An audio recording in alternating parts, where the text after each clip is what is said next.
Bismillahirrahmanirrahim. Assalamualaikum warahmatullahi wabarakatuh. Perkenalkan, nama saya Anggita Nugroho bersama teman-teman dari kelompok 5. Kali ini saya akan mempersembahkan video presentasi hasil diskusi dari kelompok kami yang berjudul Pancasila dalam Kajian Sejarah Bangsa Indonesia.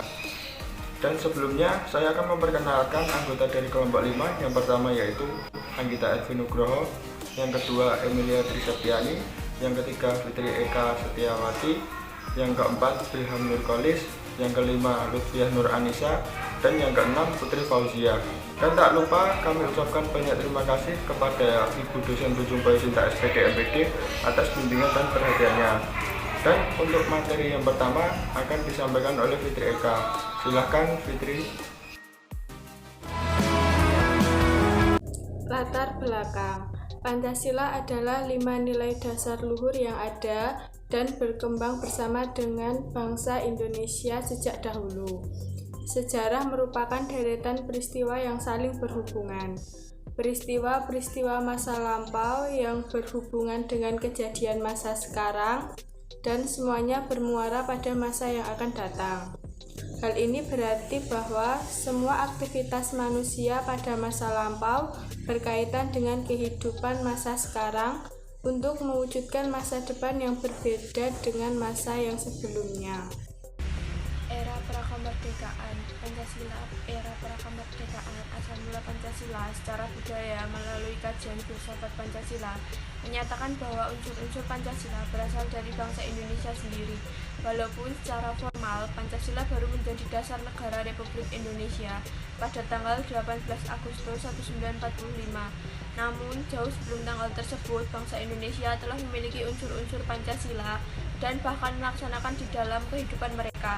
Sejarah bangsa Indonesia memberikan bukti yang dapat kita cari dalam berbagai adat istiadat, tulisan, bahasa, kesenian, kepercayaan, agama, dan kebudayaan pada umumnya. Dengan rinci menunjukkan fakta historis diantaranya adalah 1. Ketuhanan yang Maha Esa, bahwa di Indonesia tidak pernah ada putus-putusnya orang percaya kepada Tuhan. 2. Kemanusiaan yang adil dan beradab, bahwa bangsa Indonesia terkenal ramah tamah, sopan santun, lemah lembut dengan sesama manusia. 3. Persatuan Indonesia, bahwa bangsa Indonesia dengan ciri-ciri guyup, rukun, bersatu, dan kekeluargaan. 3. Kerakyatan yang dipimpin oleh hikmat kebijaksanaan dalam permusyawaratan perwakilan, bahwa unsur-unsur demokrasi sudah ada dalam masyarakat kita. Dan yang kelima, keadilan sosial bagi seluruh rakyat Indonesia, bahwa bangsa Indonesia dalam menunaikan tugas hidupnya terkenal lebih bersifat sosial dan berlaku adil terhadap sesama. Perumusan Pancasila dimulai dari dibentuknya Badan Penyelidik Usaha-Usaha Kemerdekaan Indonesia atau BPUPKI atau dikenal dengan istilah Dokuritsu Junbai Tosakai pada tanggal 1 Maret 1945 oleh Jepang, diketuai oleh Dr. Ajiman Weddiodiningrat. BPUPKI beranggotakan 64 orang. Akhirnya perumusan dasar negara Indonesia disepakati yang diberi nama Piagam Jakarta atau Jakarta Charter. Berikut isinya. 1. Ketuhanan dengan kewajiban menjalankan syariat Islam bagi pemeluk-pemeluknya sebelum diubah. 2. Kemanusiaan yang adil dan beradab. 3. Persatuan Indonesia. 4. Kerakyatan yang dipimpin oleh hikmat kebijaksanaan dalam permusyawaratan perwakilan. 5. Keadilan sosial bagi seluruh rakyat Indonesia. Era kemerdekaan. Pada era ini, selepas perumusan dasar negara Indonesia yang dilaksanakan tanggal 29 Mei sampai 1 Juni 1945, dibentuk panitia kecil 9 orang untuk merumuskan gagasan tentang dasar-dasar negara pada persidangan pertama. Pada tanggal 18 Agustus 1945, Piagam Jakarta mengesahkan pada sidang PPKI dalam pembentukan UUD 1945. Naskah Piagam Jakarta ditulis dan ditandatangani oleh Insinyur Soekarno, Muhammad Hatta, A.A. Maramis, Abdul Kahar, Haji Agus Salim, Ahmad Subadjo, Abi Kusno, Kiai Haji Wahid Hasyim, dan Muhammad Yamin. Pada tanggal 18 Agustus 1945, Piagam Jakarta mengesahkan pada sidang PPKI dalam pembentukan Undang-Undang Dasar 1945. Tanggal 22 Juni 1945, Piagam Jakarta memperbandingkan rumusan dasar negara menjadi 1. Ketuhanan yang Maha Esa.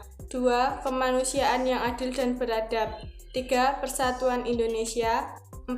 Kerakyatan yang dipimpin oleh hikmat kebijaksanaan dalam permusyawaratan perwakilan. 5. Keadilan sosial bagi seluruh rakyat Indonesia. Pada waktu itu, Indonesia masuk ke dalam era percobaan demokrasi multipartai dengan sistem kabinet parlementer.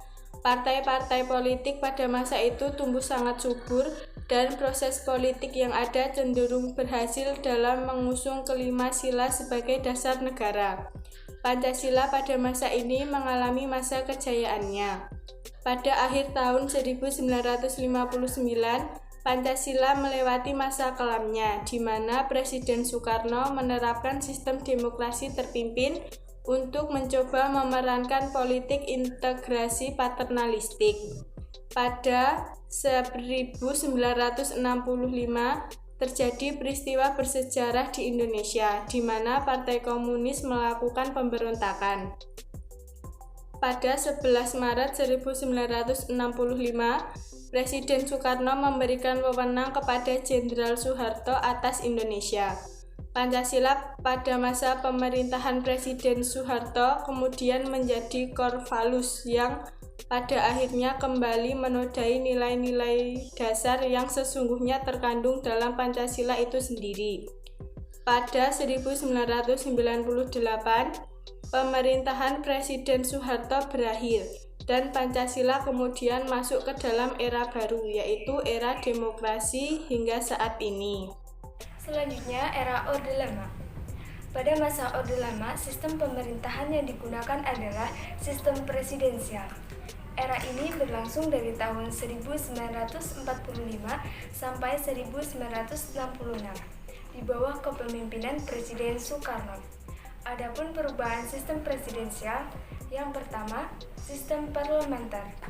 Perubahan sistem pemerintahan dari presidensial menjadi parlementer terjadi pada tahun 1945 sampai 1950. Pada sistem ini, presiden memiliki fungsi ganda, yaitu sebagai badan eksekutif merangkap badan legislatif. Demokrasi parlementer di Indonesia pada tahun 1950-an ditandai oleh ketidakstabilan. Alasan utamanya adalah perbedaan sudut pandang mengenai dasar ideologis negara. 2. Sistem liberal berlangsung pada tahun 1950 sampai 1959. Pada masa itu, politik dan perekonomian menggunakan prinsip liberal. Terlihat dari presiden dan wakil presiden tidak dapat diganggu-gugat. Kemudian, menteri bertanggung jawab atas kebijakan pemerintah. Presiden berhak membubarkan DPR. Perdana Menteri diangkat oleh Presiden pada 17 Agustus 1950 hingga 5 Juli 1959.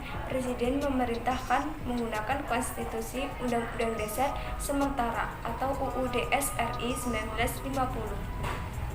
3. Sistem demokrasi terpimpin berlangsung pada tahun 1959 sampai 1968.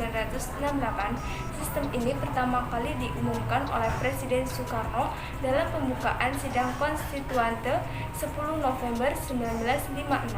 Pada masa demokrasi terpimpin, banyak terjadi penyimpangan yang menimbulkan peristiwa besar di Indonesia, seperti Presiden membubarkan DPR hasil pemilu 1955, serta MPRS mengangkat Soekarno sebagai Presiden seumur hidup. Selain itu, adanya peristiwa G30 SPKI dan munculnya 3 tuntutan rakyat atau Tritura berisi pembubaran PKI dan ormas-ormasnya, pembersihan Kabinet Dwi Kora dari unsur-unsur PKI, dan penurunan harga barang-barang. Era Orde Baru. Pada masa Orde Baru, Pancasila sangat diagung-agungkan oleh pemerintah, karena pada masa itu merupakan masa terlama dan stabil. Pada Kongres Pemuda tanggal 28 Oktober 1974, Soeharto menyatakan, Pancasila janganlah hanya dimiliki, tetapi dipahami dan dihayati. Setelah berakhirnya Insinyur Soekarno sebagai presiden, selanjutnya Jenderal Soeharto yang memegang kendali terhadap negeri ini. Pada peringatan Hari Pancasila 1 Juni 1967, Presiden Soeharto mengatakan, Pancasila makin banyak mengalami ujian zaman dan makin bulat tekad kita mempertahankan Pancasila. Selain itu, Presiden Soeharto juga mengatakan, Pancasila sama sekali bukan sekedar semboyan untuk dikumandangkan. Pancasila bukan dasar falsafah negara yang sekedar dikeramatkan dalam naskah Undang-Undang Dasar, melainkan Pancasila yang harus diamalkan. Selanjutnya, pada tahun 1968, Presiden Soeharto mengeluarkan Instruksi Presiden Nomor 12 Tahun 1968 yang menjadi panduan dalam mengucapkan Pancasila sebagai dasar negara, yaitu 1. Ketuhanan yang Maha Esa, 2. Kemanusiaan yang adil dan beradab, 3. Persatuan Indonesia, 4. Kerakyatan yang dipimpin oleh hikmat kebijaksanaan dalam permusyawaratan perwakilan, 5. Keadilan sosial bagi seluruh rakyat Indonesia. Visi utama pemerintahan Orde Baru adalah melaksanakan Pancasila dan Undang-Undang Dasar 1945 secara murni dan konsekuen dalam setiap aspek kehidupan masyarakat Indonesia. Dengan tersebut, Orde Baru memberikan harapan bagi rakyat Indonesia, terutama yang berkaitan dengan perubahan-perubahan politik. Perubahan politik dari yang bersifat otoriter pada masa demokrasi terpimpin di bawah Presiden. Di sini saya akan melanjutkan penjelasan tentang Pancasila pada era reformasi. Sebelumnya kita perlu mengetahui terlebih dahulu era reformasi terlebih dahulu. Era reformasi berarti perubahan terhadap suatu sistem yang telah ada pada suatu masa. Era reformasi di Indonesia dimulai pada tahun 1998. Era reformasi juga disebut era pasca Soeharto. Tepatnya saat Presiden Soeharto mengundurkan diri pada 21 Mei 1998 dan digantikan oleh Wakil Presiden saat itu Baharudin Yusuf Habibie atau yang dikenal dengan Pak Habibie. Pada era ini terjadi krisis finansial Asia yang menyebabkan ekonomi Indonesia melemah dan semakin besar ketidakpuasan masyarakat terhadap pemerintahan pimpinan Soeharto yang menyebabkan terjadinya demonstrasi besar-besaran.